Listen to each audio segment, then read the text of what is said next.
Sorry? Okay.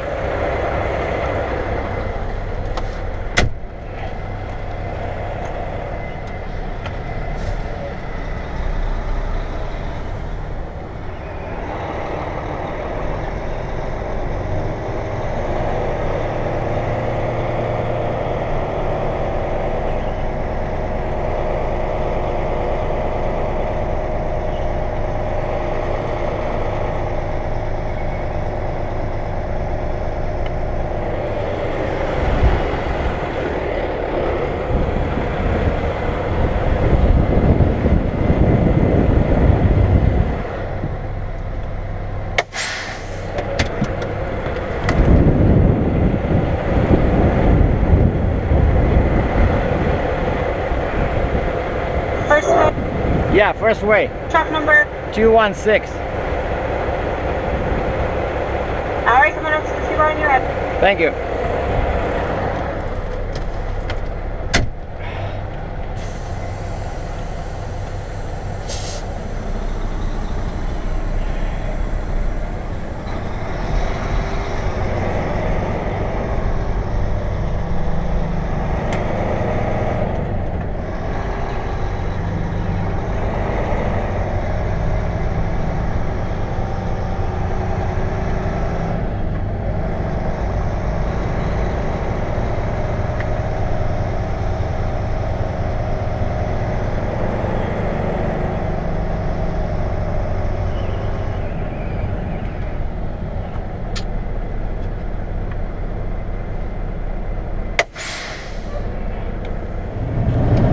So as you probably figured out, this is day 2 of my long trip from Ontario, Canada to Florida, and I just paid 17 bucks, 17 Canadian to scale with my pusher up, and then I decided to rescale, and that's $4. I don't know if they raised the price in the States, but in the States it's 10 bucks US first time, and a re-weigh is $1. And I know some people say, hey, why don't you get, you know, onboard scales? But those cost like $400 or $500 bucks, you know, and I don't do this stuff every day. I only hold these, especially nowadays with the freight down, you know. I've been doing lots of stuff inside Canada, and in Canada our weights are much more liberal. So here's an interesting dilemma. I had 15,000, 15.7 on the steers, 15.8 on the steers with the pusher up, but 41,000 on the drives and 59,000 on the trailer, for the gross of basically 116,000 pounds, which puts this machine, because I know my empty weight, this machine weighs, this McCloskey screening plant weighs about 68,000 pounds, not 72, not 65 as the guy was guessing, but smack in the middle, 68. So the thing, and I moved because I know in the States they want me to use all 7 axles, like especially Michigan, they're crazy, right? So I moved my fifth wheel all the way to the front, and that's what the scale ticket showed, almost 16,000 on the front, so which is of course not good, and that's why. So I scaled in Woodstock, Ontario, from where it's only 100 miles, or 160 kilometers to the border. So what I could have done is I could have dropped the suspension, dropped the trailer, and sorry for the noise, it's very windy today, and it's very bad on the truck. Look, I'm doing 92 kilometers an hour, and the load on the engine going on this little hill is 100%. And my APM is here going down, down, down. Yeah, this thing catches lots of wind. It's not that heavy, right? But it has all these square panels, and now today the wind is very bad. I think it's a headwind and coming a little bit from the side. So anyway, so it's possible to be legal in Ontario with only 6 axles with this weight, because I'm allowed 46 on the drives and up to 14,600 on the front axle, because that's my factory rating.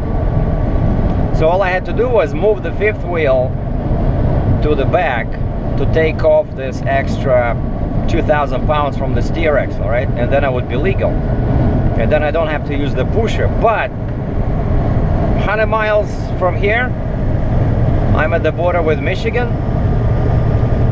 And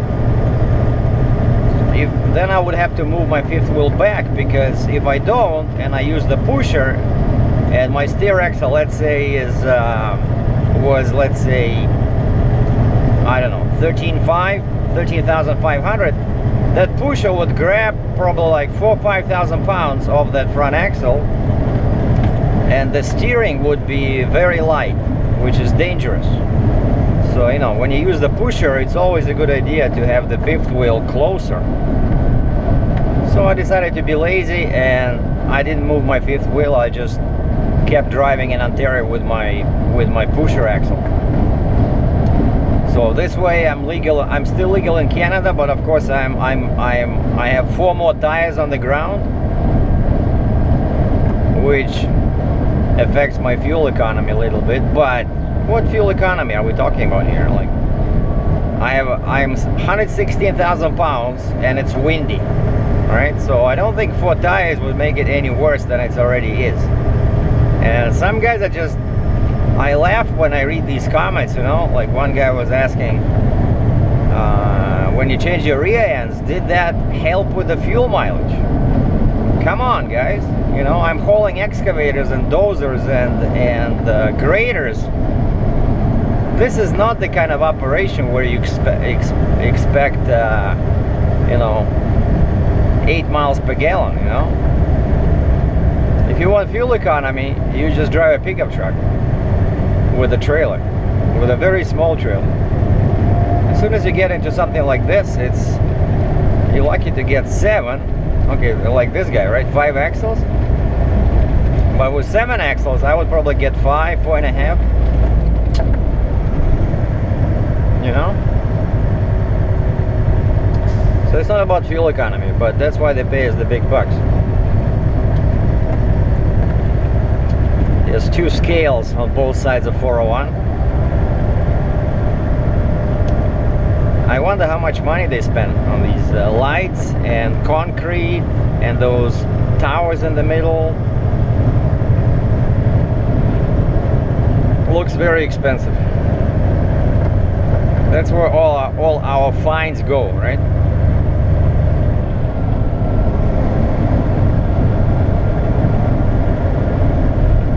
And you see, this is Ontario. In Ontario, we have much more axles than in the States, because over here, the more axles you have, the more weight you can load. We're not limited by like 80,000 pounds like in US, where extra axles actually make things worse because they add weight, but you cannot haul over 80,000 without a permit, right? That's why over here lots of guys just have 46,000 drives and big front axle. Like I have 14.6, like I mentioned. Oh, the wind is crazy today. Jeez. You see, here's a typical 3-axle flatbed with a pusher. And look at this guy. Something is wrong with his. You know, I hate these fancy aluminum trailers because look at this. That's ridiculous. How do you load pipe when your trailer is like this, you know? They have this crazy bow. And I saw poor guys, they have to put some timbers in the back when they load a straight piece, like a piece of metal or a pipe. It doesn't touch the trailer in the end, so they have to put a timber across the trailer at the end. Like, this is ridiculous. That's not how a trailer should look, you know? Like this guy, he can lose his pipes, you know, they can just slide off the trailer. Yeah, that's why I'm driving slow. So no reason for me to make my fuel economy even worse, right? So plus it's so windy. Yeah, you see, I'm driving in a straight road, and it's 50. The load is 58%, 57. So that's my turbo is over 20. I know that's not good. That's probably less than 5 miles a gallon. But what do you do? It's been a while since I went over 1,000 miles, so I'm pretty happy. So this is 1,500 miles, but there was some problems with the permits through Virginia, so they're sending me through Port Huron. So I'm driving west now, where I'm supposed to be going like general direction, going south. So I'll be crossing in Port Huron, and then I have to make my way somehow south towards Ohio, and from there I'll be shooting for Naples, Florida. And this is a Blue Water Bridge.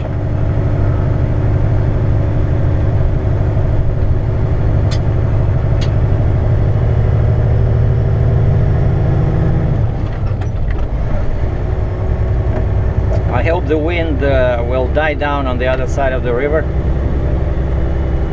And I can see some ships on my right in the distance.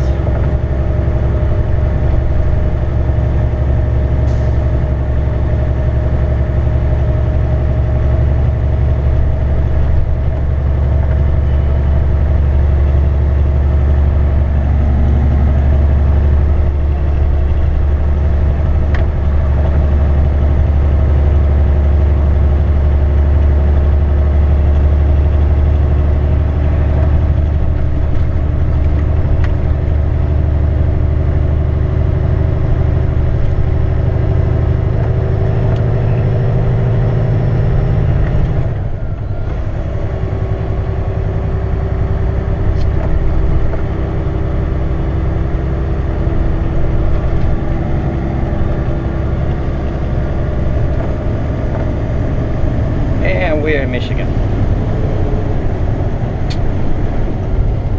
Crossing border, entering Michigan. Oh, look at this guy. What a fucking moron.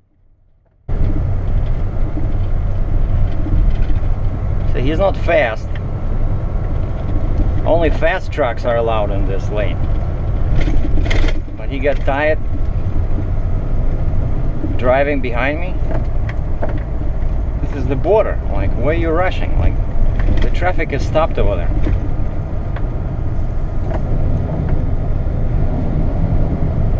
As my late father used to say, "Вот такие бьются."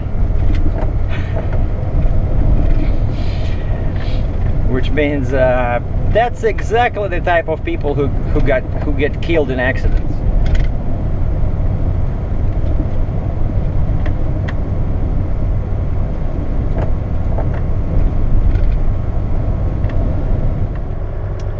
And my permit sent me around Detroit on 696 west and then 275 south. And this is the spot where 275 joins with I-75 south. And as you can see, it's a mess. Construction. There's 2 lanes on I-75, and they're saying that there was an accident or something. Something going on with the left lane over there. And behind me on 275, it's probably like a 5-mile backup. And all I want to do is just go 5 miles to exit 15, because I want to stop at Monroe, Michigan, TA over there. Just check my load, get some more coffee, and keep going towards Florida. Because I have a feeling the further away I get from all this water over here and all these big lakes, the weaker the wind should be, because the wind was just terrible, you know. And this stupid screen plant catches all the wind.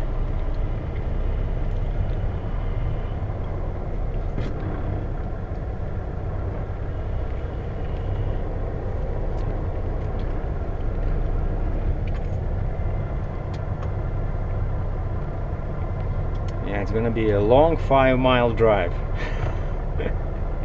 towards the truck stop. But it's 2 o'clock now, right? I'm on Eastern time.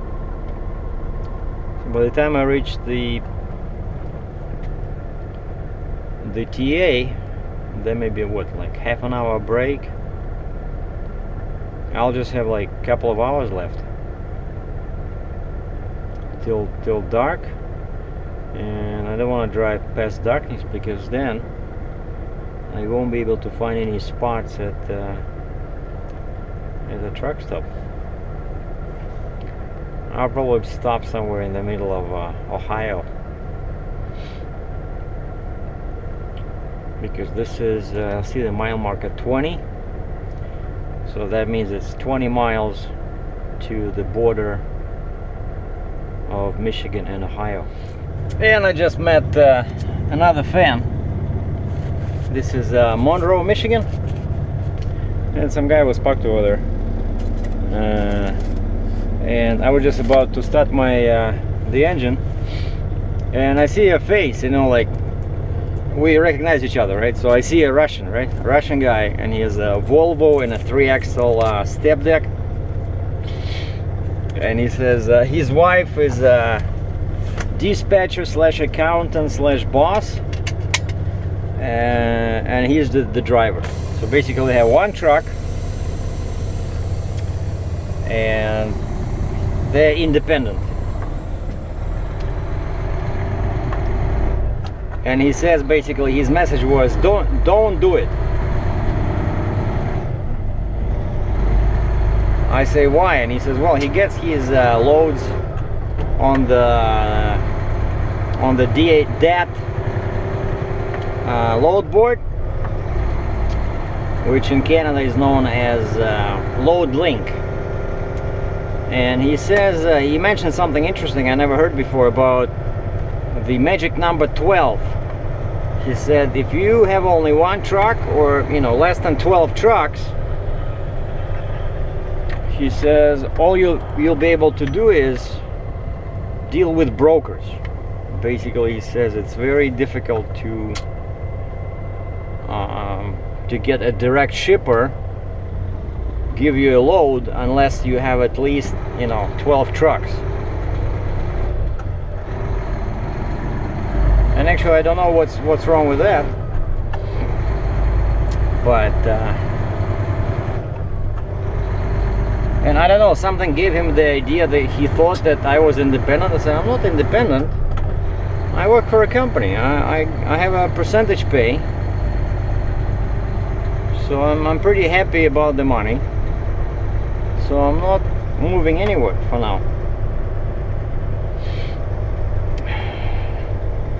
But basically he says there's so many, he had a flatbed before, now he has a step deck, and he said there's so many flatbeds and step decks in the Toronto area, so he's thinking of basically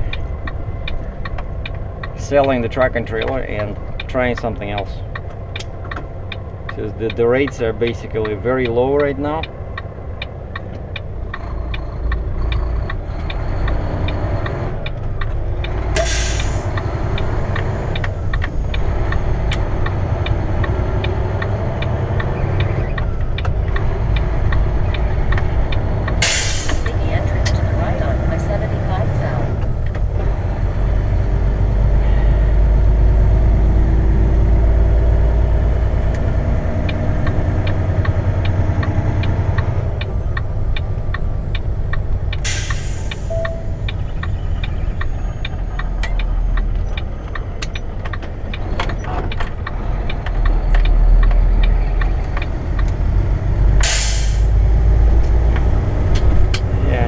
I can see that the situation hasn't improved on I-75.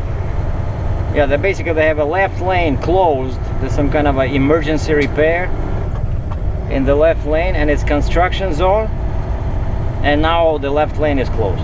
They said exit 14, so basically the next one over here, but after that it should be fine. So at least I want to reach Ohio, because today is Friday, and there's all kinds of limitations on the days that I can drive during the weekend in different states.